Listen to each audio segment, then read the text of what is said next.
Her stomach looked like it was beating, like something was alive inside. That's what the ER doctor whispered, just moments before rushing her into emergency surgery. What they found inside Eleanor Davis would leave seasoned surgeons speechless. A live tapeworm over a meter long, coiled tightly around her ovary, silently feeding for years. This isn't fiction. It's a true story of pain, denial, and a horrifying discovery that nearly cost her everything. If you're drawn to real-life medical mysteries and stories that stay with you long after they end, hit that subscribe button and turn on notifications. You won't want to miss what comes next. Eleanor Davis had always thought of her body as predictable. At 52, she had accepted the slow aches that settled in her joints like guests who had overstayed their welcome. Her mornings began with the quiet creak of bones and ended with her cradling a cup of herbal tea, watching the Montana sky shift from navy to black. Nothing about her life was extraordinary, and that was precisely how she liked it. But then came the sound. It started as a soft thump in her abdomen, a sensation too faint to be pain, too persistent to ignore. At first, she thought it might be gas or something she'd eaten.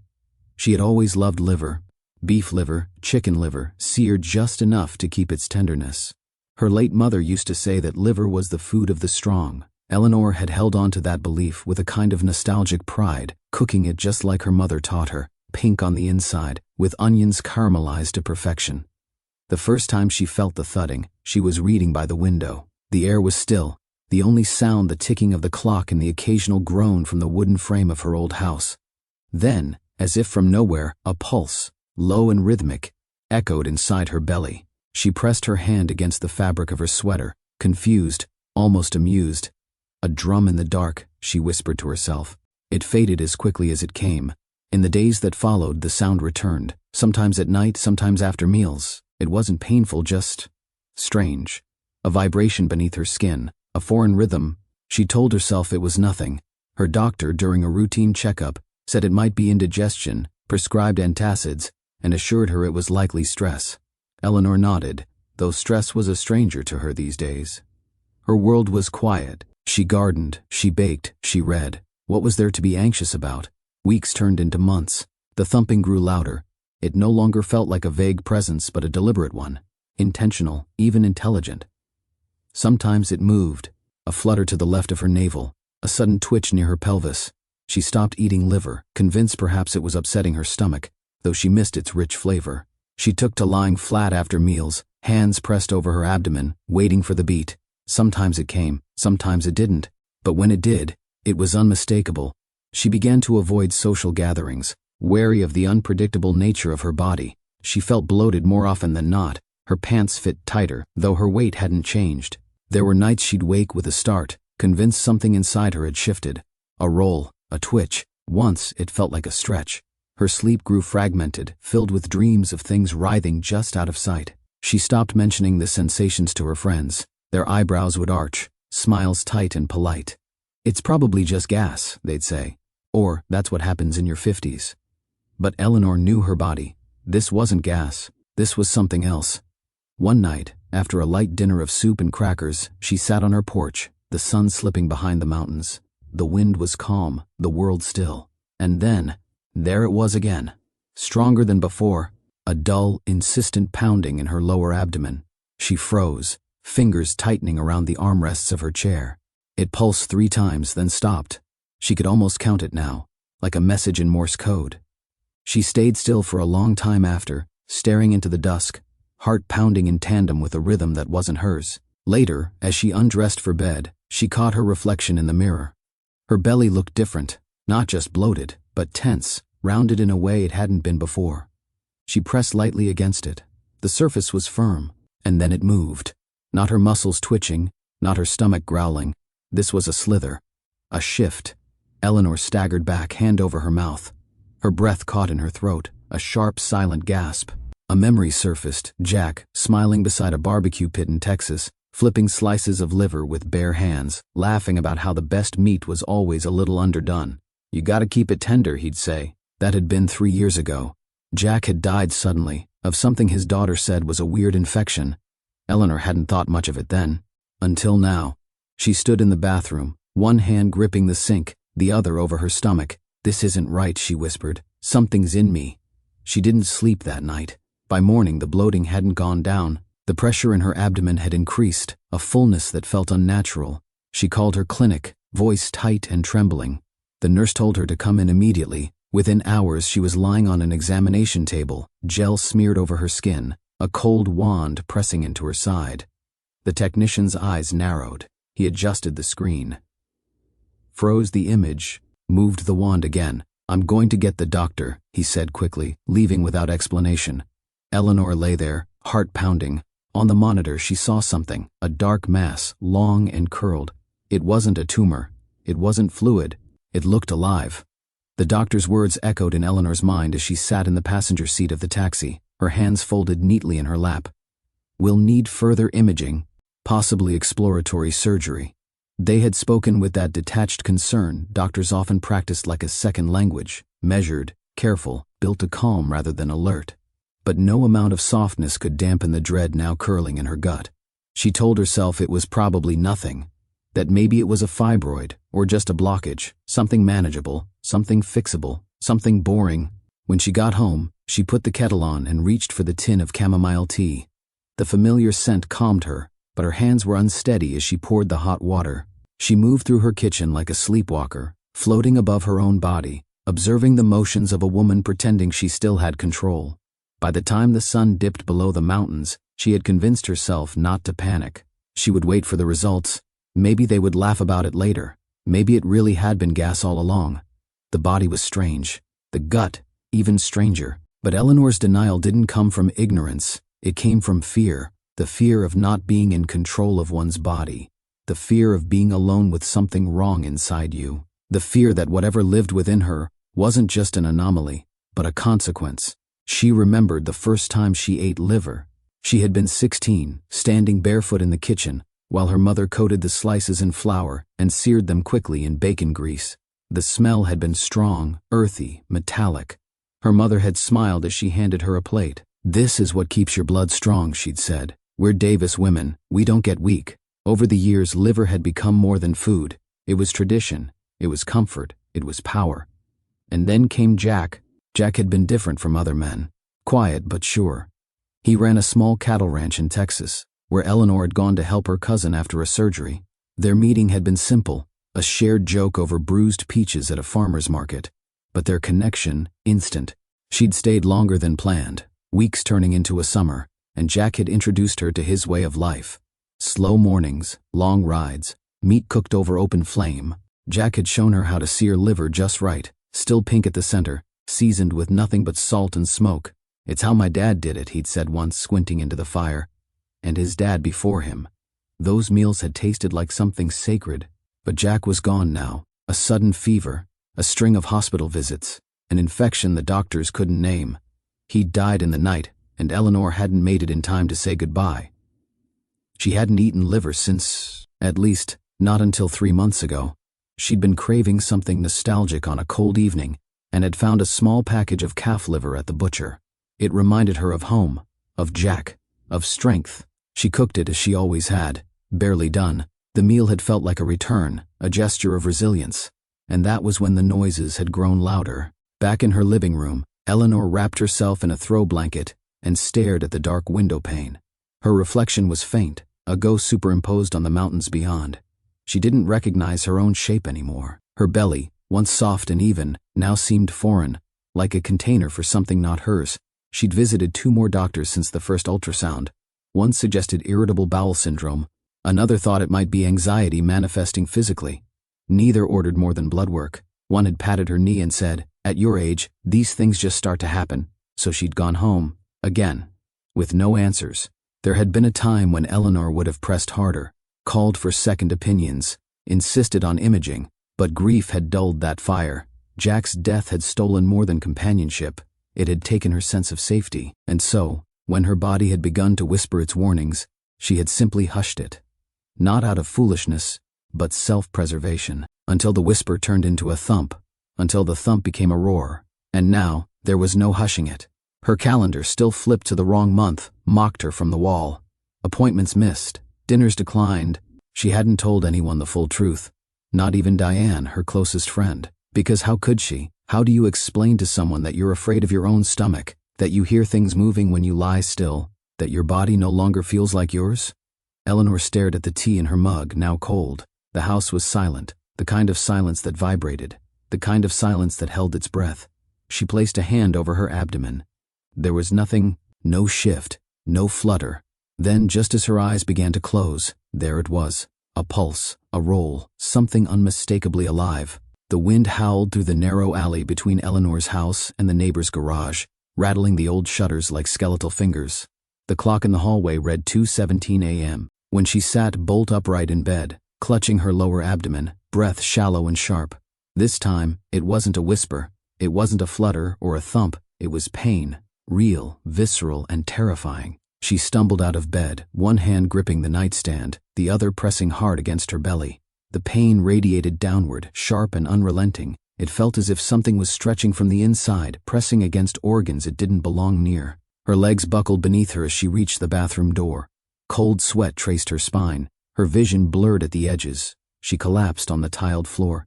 Time became fluid, the chill of porcelain under her cheek, the sterile scent of soap, the distant ticking of the clock. All of it floated in and out of her awareness like fragments of a dream she couldn't wake from. When she opened her eyes again, the room was still dark, but there was a brightness to it, blue and pulsing. She blinked and realized it was the light from her phone vibrating on the floor beside her. With trembling fingers, she called 911. The ride in the ambulance was a blur. The paramedic asked questions, name, birth date, symptoms, but Eleanor could barely answer. Her body felt foreign, her breath catching in short bursts as if her lungs were shrinking. One hand remained glued to her abdomen, instinctively protective. Whatever was happening inside her was escalating. At the emergency room, fluorescent lights seared her retinas. Voices floated above her. Nurses, technicians, someone reading out numbers. They moved quickly, efficiently.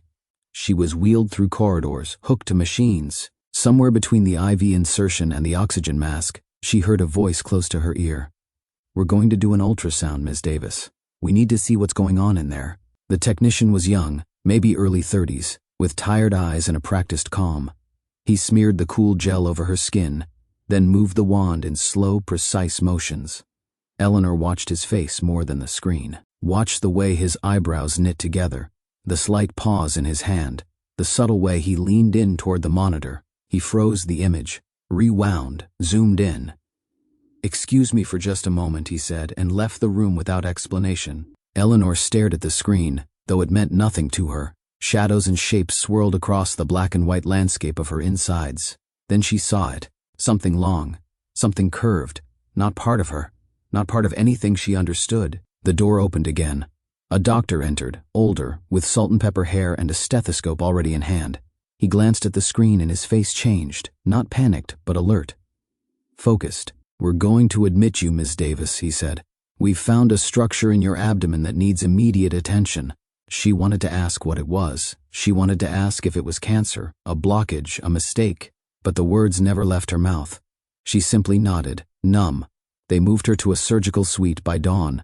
Her blood pressure was erratic, and the pressure in her abdomen had grown worse, like something inside was expanding, testing the limits of her flesh.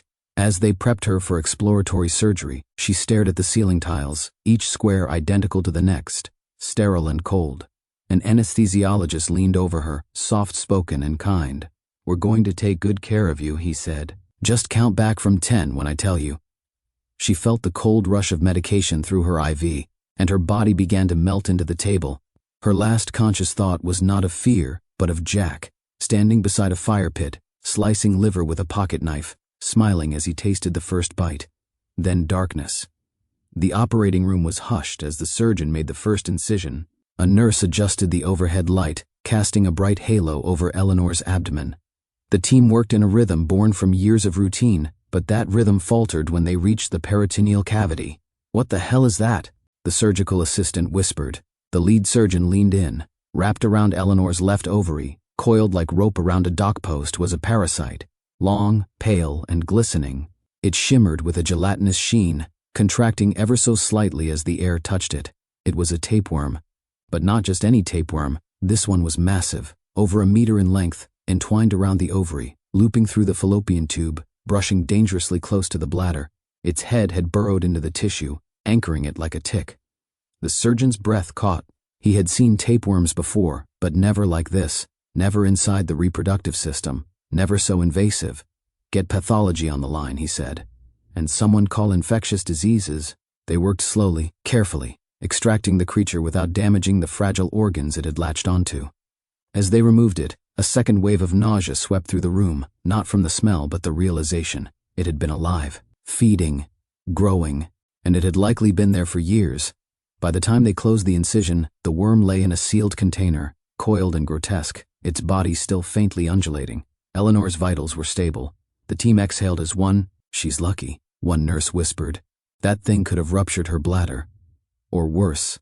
As they wheeled her into recovery, the surgeon lingered by the specimen jar, staring at it with a mix of horror and awe. He'd seen many things in his years, but nothing like this. There was no light in the place Eleanor drifted through. Only a thick, endless gray, like fog underwater. Her limbs were weightless, her thoughts fragmented. She knew she was lying down, somewhere, but couldn't feel the pressure of a surface beneath her. Only the pulse of something distant, deep inside her core, steady and slow like the beating of a war drum. She was floating in herself. In the haze, memories bled into dreams. She saw Jack standing on a porch she didn't recognize, carving something on a wooden plank. He looked younger, his hands firm, eyes brighter than she remembered. She wanted to call out to him, but her voice was gone. All she could do was watch. He turned to her and smiled. "You've got something inside you," he said gently, tapping the wood with his knife. "Better let it out before it grows teeth." Then the fog folded back, pulling her into another place, a childhood kitchen. Her mother at the stove, sizzling liver in cast iron. The smell of it, rich, metallic, comforting, coated the air. Her mother turned, face soft but unreadable. "You always did love it rare," she said, and handed Eleanor a plate she couldn't hold. The images dissolved. Then came the sensation. Not pain, not at first, just pressure. A fullness in her lower belly, like something pushing outward, stretching her from the inside. Her body remembered before her mind did. She flinched without moving, tensed without control. Then came a tug, slow, methodical, as if something was being unraveled from her, inch by inch. She was sinking again, deeper this time, into the thrum of her own organs, and there beneath it all was movement, subtle, sinister. She didn't see it, but she felt it, the way a woman knows when something foreign occupies space in her body. She had felt it for months, but now it screamed in silence. Something had made a home in her, nested, rooted, and now it was being pulled out. Her pulse quickened. She was back in that liminal place, half dream, half awareness, listening not with ears but with the nerves of her entire being. She felt cold metal pass through tissue, the hiss of suction, the snap of tension released. There was talking above her, muffled and hurried, the language of urgency. Then a jolt of clarity, a brightness behind her eyelids, the weight of her chest rising with a new rhythm, machines beeping in time. She wasn't dead, but she wasn't whole either. Something was gone, something vital, not just taken, but removed, like a betrayal corrected. Her consciousness rose like a tide, voices sharpened, light seeped through her lashes. Her lips were dry, her throat raw. But she stayed still, unwilling to rise too quickly. She didn't want to meet the eyes that would confirm what she already knew. Her body had been invaded, and now altered. In the moments before full wakefulness, she imagined what they had found. A tumor? A mass of tissue grown rogue? She didn't dare guess. But part of her already knew. It had never been benign, not the sensation, not the sound, not the way it shifted when she breathed. It had been alive. And now it wasn't. When Eleanor finally opened her eyes, the room was quiet. Pale blue walls, a soft beep from the heart monitor, the sterile scent of antiseptics clinging to the sheets. Daylight filtered through half-closed blinds, casting striped shadows across her blanket. For a moment, she lay there, unmoving, her gaze tracing the contour of the foreline in her arm. She didn't speak, didn't ask. She just listened. Footsteps approached, measured, professional. A woman in a white coat stepped in, holding a chart against her chest. Her name tag read Dr. Elaine Roner, but Eleanor barely registered it. Her mind was already bracing for something she couldn't yet name. The doctor pulled up a chair and sat at the edge of the bed, not too close. "Mrs. Davis," she began, voice low and steady, "your surgery went well. We were able to remove the obstruction safely." Obstruction. Eleanor's lips parted, but no sound came. Dr. Roner continued, "What we found was a parasitic infection, Specifically, a tapeworm, a large one, over a meter in length. It had wrapped itself around your left ovary and part of your fallopian tube. It also touched your bladder wall. The words landed like stones in water. Tapeworm, wrapped, meter in length. Eleanor blinked once, twice, and the ceiling spun. She fought the instinct to pull the blanket tighter around her, as if it could undo what had been done. "We believe it had been there for quite some time," the doctor said. "Likely years, possibly 3 or more."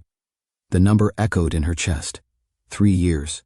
3 years ago, she'd been in Texas. 3 years ago, she'd stood in Jack's kitchen, laughing over liver and onions, wine and firelight. 3 years ago, they had lived as though time wasn't hunting them down. Now something had been hunting her from the inside all that time. "There's more," the doctor said gently. "While extracting the parasite, we noticed some abnormal tissue around the ovary. We've sent a sample to pathology. It may be a benign inflammation response, but we have to consider the possibility of precancerous changes due to chronic irritation." Eleanor exhaled, shaky and slow. She closed her eyes. For a few seconds, she let the words pass over her. Let them become part of the air around her, part of the sterile sheets, part of the IV drip pulsing in her arm. Then she asked, barely above a whisper, "Is it gone?" "Yes," Dr. Rohner said, "completely removed. We also administered anti-parasitic medication, and you'll be placed on a follow-up regimen. We're optimistic, but we'll need to monitor your recovery closely." Eleanor nodded, or thought she did. Her body felt distant again, like it belonged to someone else. The doctor stayed a moment longer, then stood, her expression softening. "Rest. We'll talk again soon." When she left, the room returned to its hush. But it was not the silence of peace. It was the silence of something monstrous having passed through, leaving only skin and memory behind. Eleanor turned her head to the window. Outside, branches swayed in a breeze she couldn't hear. Her mind was loud, though, full of images she didn't want. The ultrasound screen with its shadowed shape, the tug inside her body as something slithered loose, Jack's face when he'd bitten into that slice of liver, smiling. It was all connected, somehow. She had carried this thing inside her, fed it, sheltered it, lived with it. And now, even with it gone, she didn't feel free. She felt hollow. Not from loss, but from knowing how close she had come to never knowing at all. If it hadn't been for that night, that pain, that collapse in the bathroom, would it have stayed? Would it have kept growing, inch by inch, quietly consuming her until she slipped away with no one ever the wiser? The horror wasn't in what had been taken from her. It was in what had almost been left behind. The hospital room became a cocoon, silent, sterile, suspended in a kind of time that didn't belong to the world outside. Eleanor spent her days in fragments, brief conversations with nurses, shallow sips of broth, the occasional beep of a monitor that reminded her she was, in fact, still alive. But being alive and feeling human were not the same. Each morning she would wake to the same thought: something had lived inside me, not a tumor, not a growth, a creature, a thing with no name on her birth certificate, no welcome into her home, and yet, it had curled around her organs like it belonged. She couldn't stop touching her belly, not obsessively, but unconsciously. Her fingers would drift there, brushing the fabric of her hospital gown, tracing the faint rise where the stitches lay. She imagined it coiled there still, a phantom presence. Some nights she would close her eyes and still feel it shift. The nurses were kind. The doctors explained everything with clarity and patience, but none of them could quiet the dissonance between knowing the thing was gone and feeling like she had lost a part of herself anyway. The pathology report came back after 4 days. The tissue around her ovary had shown inflammation and cellular changes, but no malignancy. Precautionary, they said. Watchful waiting, they called it. Eleanor had nodded, smiled, even, but inside she wondered, how long had her body been screaming and she hadn't listened? Her appetite didn't return. The thought of meat made her nauseous. Even the smell of cooked onions sent a ripple of revulsion through her. The hospital food, bland, predictable, was all she could manage, and even then, in spoonfuls. But it wasn't just food, it was trust. Trust in her body, in her choices, in her memories. And then came Jack, not in the flesh, of course, but in memory. In the hollow hours between nurse visits, in the flickering of the television she left on for noise but never watched, his voice would echo unexpectedly, laughing, deep, textured with Texas dust. She could still see the way he leaned against the fence, thumb hooked in his belt, telling stories that never really went anywhere.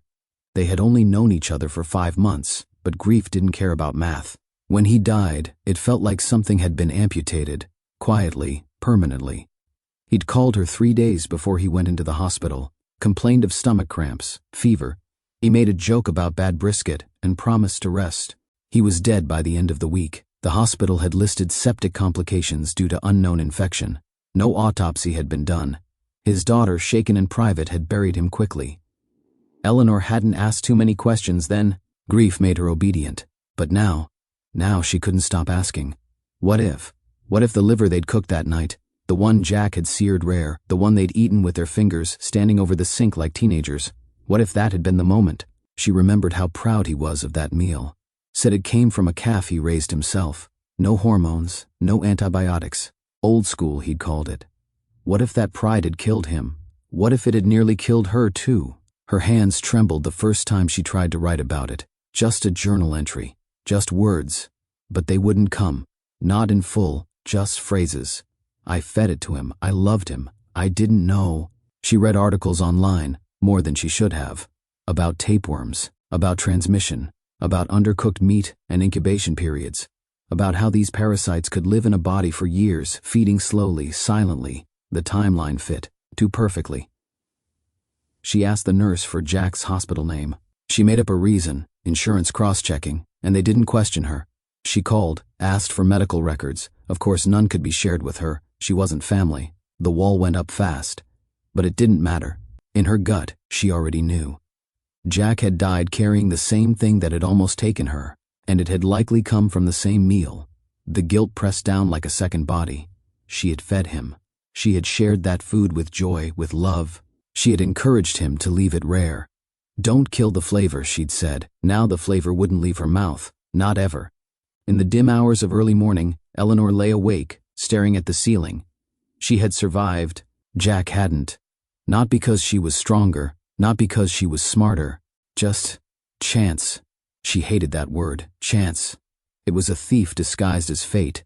When the sun finally rose, soft and indifferent, Eleanor sat upright for the first time without assistance. Her back ached, her stitches pulled, but she didn't call for help. She shuffled to the window, opened the blind, and let the light hit her full in the face. She was still here, and that had to mean something. The memory of Jack came not like a storm, but like fog, slow, creeping, settling into the corners of Eleanor's consciousness until she could no longer separate it from the present. He had never been loud. That was one of the first things she noticed about him. Jack had a way of making a room feel still without effort, his presence folding into space rather than filling it.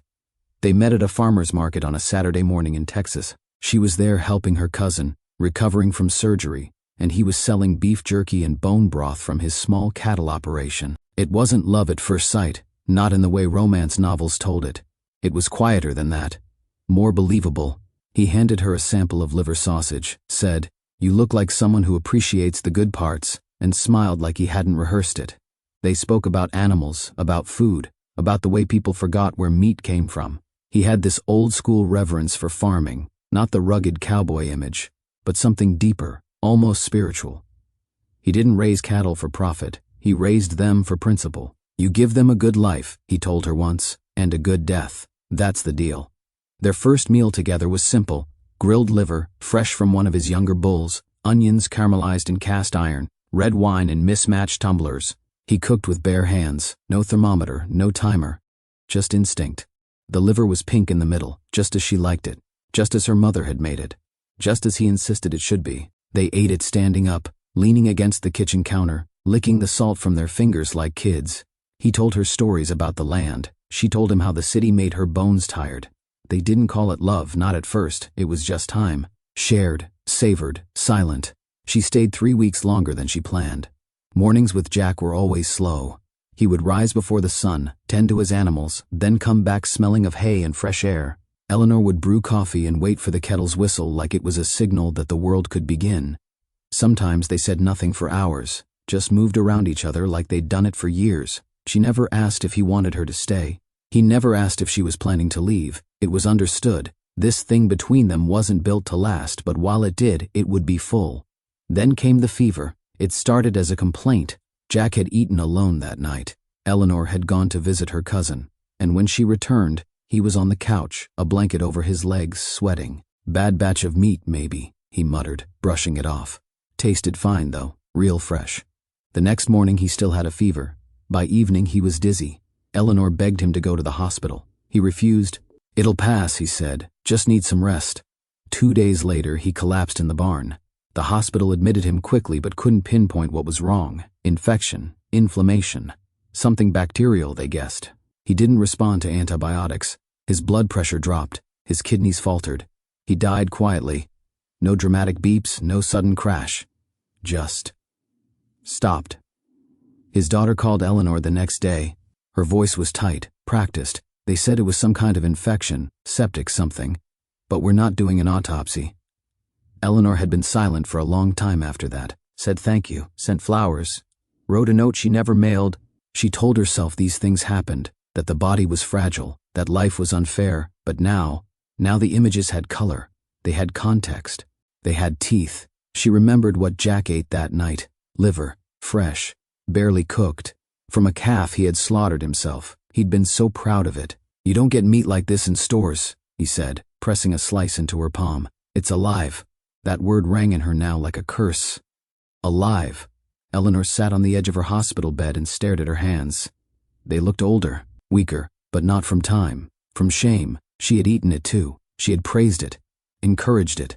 Pink's the only way, she'd said, and Jack had laughed, bumping his shoulder against hers like a secret they shared. Had she poisoned him? No, that wasn't fair. She hadn't known. She didn't inject the parasite. She didn't wish this. But still, it haunted her. Because something had lived inside her. And maybe, just maybe, it had lived in him too. And unlike her, he hadn't survived it. She tried to trace the timeline. 3 years ago. The symptoms, the weight loss, the sudden fever, the silence. It all fit too well. She couldn't stop the film from playing in her mind. Jack leaning over the stove. Jack pressing a fork into the soft liver and licking the juices from his lips. Jack saying, "That's how it's meant to be." And then Jack in a hospital bed. Jack with a cooling body. Jack with no answers. The guilt settled like dust. Not heavy, just constant. What if she had gone to the hospital sooner? What if she had insisted on an autopsy? What if she had known what to ask? She picked up the hospital-issued notebook from her side table and wrote down 3 words, "I fed him." Then she crossed them out. Wrote again, "We shared it." That was the truth, wasn't it? They had shared everything. Laughter, silence, warmth, a meal, even the thing that killed him. Early autumn light filtered through the hospital's small conference room window, catching motes of dust that drifted like embers in the air. Eleanor sat across from Dr. Marcus Keller, a parasitologist whose quiet demeanor suggested he had seen more than his share of medical oddities. On the table between them rested the sealed jar containing the tapeworm extracted from Eleanor's body, its pale coils still unwound, a silent testament to the unwelcome guest. Dr. Keller adjusted his glasses and cleared his throat. What you had is a species of Tinea saginata, commonly known as the beef tapeworm. Rare in the United States, but it does occur, and often through undercooked beef or internal organs like liver. His voice was factual, measured, but Eleanor could sense the weight behind it. He continued without pause. The strain we extracted appears to have mutations in the region that normally responds to praziquantel, the first-line treatment. That means this parasite may resist conventional medication. It's not a full-blown crisis yet, but it's concerning. Eleanor's stomach clenched as the words sank in. In her mind's eye, she saw again the coiled form in the jar, its segmented body still intact. So this parasite might not be treated easily? Dr. Keller nodded. Which is why your case is extremely important. You helped us identify a possible new subspecies. We're going to run genetic sequencing, publish our findings. Your sample may be key for future treatment protocols. Her chest tightened. She had gone from victim to subject in a scientific experiment. The reality was daunting. But buried under that fear was something more primal, regret. This all started with me sharing rare liver with Jack. Dr. Keller paused, his brows furrowed. He leaned back. That's possible, though we can't confirm transmission without testing his tissue. If similar symptoms appeared before he passed, there's a likelihood. Eleanor closed her eyes. It felt as though she had opened a door to a room filled with everything she feared: guilt, loss, uncertainty. She exhaled slowly, gathering fragments of herself back together. How? How did it live here so long without detection? Dr. Keller exhaled. Tapeworms can live for years without symptoms, bloating, mild pain, nausea, but 1 meter is unusually large, especially when wrapped around reproductive organs. That's rare and dangerous. If it hadn't been removed, it could have caused infertility, organ damage, or even spread in ways more serious. She swallowed and asked, voice trembling, "So I'm lucky it was removed." He nodded. "Extremely, and now your recovery will include anti-parasitic medication and ongoing monitoring. But beyond your situation, we may be looking at a new direction in parasitology." Eleanor stared at the jar as though it were a relic. "I feel responsible, not just for myself but for Jack." Dr. Keller gave a sympathetic tilt of his head. "You've done something vital. This case could help prevent others from suffering the same." She didn't feel heroic, she felt broken. But the idea that her suffering could bring understanding, maybe even prevention, stirred something in her. Later that afternoon, Eleanor sat at a small desk in her hospital room. Before her lay a single piece of stationery and an envelope addressed in her careful handwriting to Grace Miller, Jack's daughter. Her heart pounded as she wrote. Every word felt like dredging up old grief. She wrote about the tapeworm, about her own pain, her own fear. She confessed how she and Jack shared a meal that might have triggered the infection. She closed with apology and hope that the science her case had inspired might offer closure or aid. She sealed the envelope with a soft sigh. It felt like releasing something she'd carried in her gut for years. She knew it might never reach Grace, or that Grace might never read it. But writing the words was the first time she owned what had happened, and the first step toward making it right.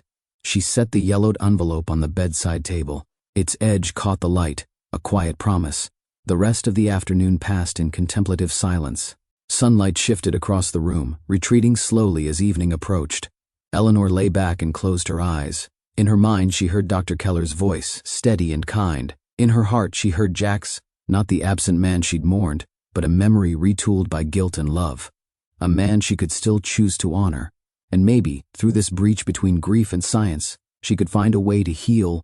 3 weeks after her discharge, Eleanor stood behind a podium in a modest community center, painted beige and lined with folding chairs. The room smelled faintly of disinfectant and weak coffee. She smoothed the front of her blouse with trembling hands. The microphone clipped to her collar like an uninvited guest. Dozens of eyes stared back at her. Nurses, retirees, caregivers, and curious neighbors drawn in by the flyer.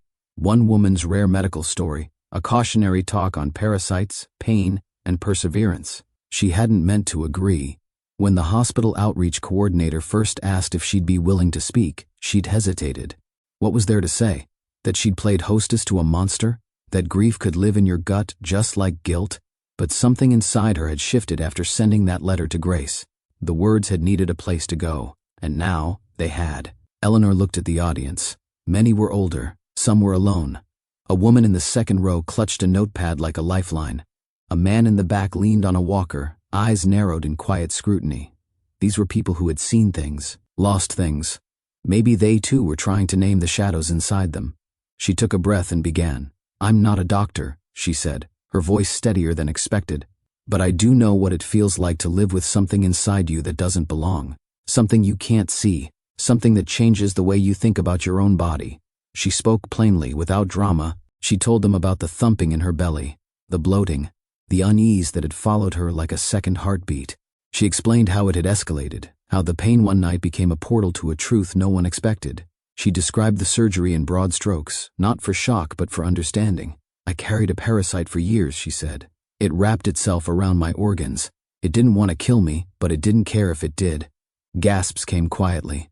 A few people exchanged glances. One woman covered her mouth with her fingers, but most just listened. Then Eleanor paused. She hadn't planned to mention Jack, but she did. "He died before anyone knew what was wrong," she said. "We shared everything, meals, stories, a way of being still together. And looking back, I think we might have shared more than we realized." She didn't cry. Her voice didn't break. But in the silence that followed, a kind of heaviness settled, like snow on bare branches. A man in the third row shifted in his chair. Someone coughed, but no one looked away. "I'm telling you this," Eleanor continued, "because sometimes the things that threaten us most aren't obvious. They're quiet, patient, and we ignore them because we don't want to believe something so small can do something so big." She talked about the medical implications, the resistant strain, the value of early screening, the importance of proper food handling, but she also spoke about shame, about how easy it was to blame yourself, to retreat, to stop trusting your own instincts. She ended with this: "I don't want you to be afraid. I want you to be aware. And I want you to forgive yourselves for what you didn't know. I'm still learning how." Applause followed, not loud, but sincere, a slow ripple of gratitude. Afterward, people approached her one by one. Some offered thanks, others shared their own medical scares. A woman with silver hair and trembling hands squeezed Eleanor's fingers and whispered, "I had something similar, but I never told anyone. Until now." It was in that moment Eleanor felt it, the echo, not of pain, but of healing. That night, she lay in bed, the ceiling above her painted by street lamp light. Sleep came reluctantly, as it often did, but when it did, it brought a dream. She stood in a kitchen, not hers. Jack's. The air smelled of seared liver and wood smoke. He stood by the stove, smiling. But this time, when she stepped closer, she saw something in his eyes, not warmth, but warning. He lifted a pan, tilted it toward her. Inside wasn't food, it was the parasite, coiled, writhing. She gasped and stepped back. But Jack only said, "You know what to do now," and then he faded. She woke with tears on her cheeks, not from fear, but from knowing she had crossed something. A threshold.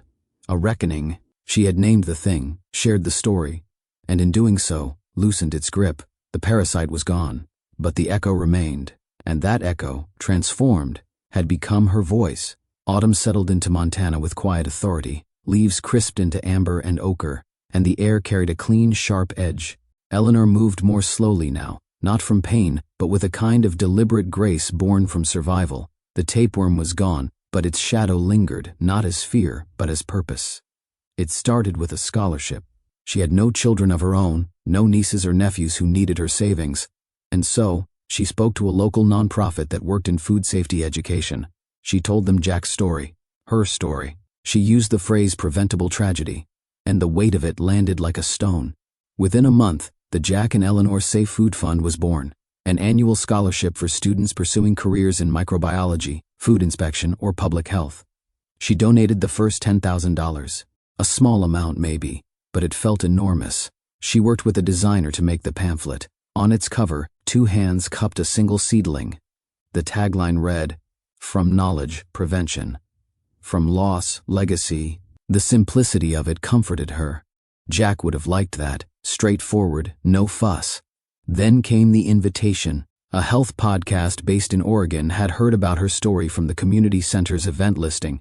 It wasn't viral, it wasn't flashy, but the producer said, "We've never had someone talk about parasites from the patient's side, especially not with your clarity and heart." The interview was recorded in a small studio over Zoom. Eleanor wore a soft blue sweater and pinned a brooch to her left shoulder, something her mother had once worn to church. The host asked questions with warmth and curiosity. What did it feel like to carry something inside you for so long? What would you tell someone ignoring their symptoms right now? What do you think Jack would say about all this? Eleanor answered with honesty. She didn't embellish, she didn't dramatize, she simply told the truth. "There were moments I felt disgusted," she said, "but more often, I felt ashamed, not because I'd done something wrong, but because I hadn't trusted myself sooner." She spoke about Jack not as a victim, but as a man who had loved deeply, cooked with care, and died too soon.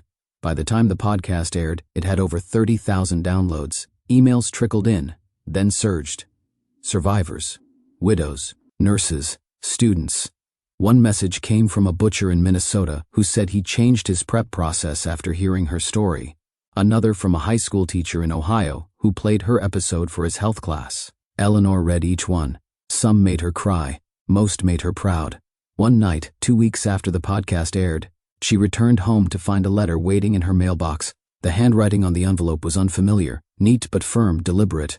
She knew before opening it who it was from. Grace. She sat on the porch, the sky deepening into plum, and read it slowly, letting each sentence settle. "Dear Eleanor, thank you for your letter. I didn't know all of what happened. I didn't know about the parasite. But I believe you, and I believe my father would too. He loved you. I know that. When he got sick, he didn't say much, but he smiled when your name came up. Said, she always knew how to make a meal feel like home. I've donated to your scholarship fund. I think it's the kind of legacy he would have never asked for, but quietly appreciated. And I forgive you. With love, Grace Eleanor pressed the paper to her chest and closed her eyes. The ache she had carried, not just in her body, but in her soul, softened. Forgiveness wasn't a cure, but it was a balm. The next morning, she baked banana bread and delivered it to the nursing home down the street. The staff greeted her like an old friend. She told them about the podcast, the scholarship, even Grace's letter. They listened, not out of obligation, but out of genuine interest. "Will you do another talk soon?" one of the aides asked. Eleanor smiled. "Maybe." That evening she lit a single candle and placed it on the kitchen counter. She stood for a long time beside it, watching the flame flicker, remembering Jack's voice, his hands, the way he always scraped his plate clean. She whispered, "You gave it meaning." Then, as the candle burned low, she returned to her desk. There were more letters to write, and more voices waiting to hear. The first frost came early that year. Eleanor woke to a silvery glaze across her garden. The leaves curled inward like sleeping hands. The wind was crisp, not cruel. The kind of autumn day that asks nothing of you but presence. She pulled on a wool sweater and made her way into the kitchen, her fingers pausing on the edge of the pantry door. It was time. She had known this day would come, not by necessity, but by invitation. A quiet voice within her, one that had once trembled, now stood steady. The liver sat thawing in her refrigerator, wrapped in butcher paper, labeled carefully, grass-fed, inspected. A gift from a local farmer who'd heard her speak and wanted to thank her with clean food. Eleanor lit a candle before she cooked, not for ritual, but for remembrance. The kitchen filled with soft light and the scent of onions sizzling low and slow. She moved with purpose, her hands sure, the skillet warm beneath her palm. She didn't rush. The liver browned on one side, then the other. This time, she cooked it through. There was no fear. She plated the meal with roasted potatoes and a side of greens, simple, earthy, honest. At the table, she sat alone, but it didn't feel that way. She took the first bite and closed her eyes. It was tender, rich, and slightly sweet, the kind of flavor that lingered, not because it was rare, but because it had been earned. She didn't think of parasites. She didn't think of surgery, or sickness, or silence. She thought of Jack, of laughter in a kitchen filled with smoke and stories, of hands brushing, glasses clinking, the warmth of love found late but deeply. She finished her meal slowly, without urgency. When the last bite was gone, she folded her napkin and smiled. It had never been about the liver. It had always been about listening, to the body, to memory, to silence, and finally, to forgiveness. Eleanor stood and opened the window. The wind carried the faint scent of wood smoke and turning leaves. She breathed it in, deep and full, and let it out without weight. Later that evening, she sat at her desk and opened her journal. She wrote only one line, "I am not what happened to me. I am what I did with it." Then she turned the page. To you, listening now, perhaps you've never felt something moving inside you. Perhaps your silence has another shape, a pain you ignore, a truth you tuck away. But maybe, like Eleanor, you've carried something that wasn't yours to bear. Or maybe you've waited too long to ask the question, is something wrong? Don't wait. Listen to your body. Speak your truth. Feed only what brings you peace. And if you've ever held on to guilt like it was an heirloom, remember this. Forgiveness is not forgetting. It is remembering without pain. So tonight, light a candle, eat something warm, and ask yourself, what do I still carry that no longer serves me? Then, let it go. Sometimes the most dangerous things are the ones we carry in silence, not just parasites, but regrets, ignored warnings, or the feeling that something isn't quite right. Eleanor's story reminds us, listening to your body isn't fear, it's wisdom. And forgiveness, even of yourself, can be the bravest kind of healing. If this story moved you, or made you think twice about what you've been ignoring, subscribe now. There are more stories like this, real, raw, unforgettable, waiting for you here. Take care of yourself. And remember, some truths are worth facing, even when they scare us.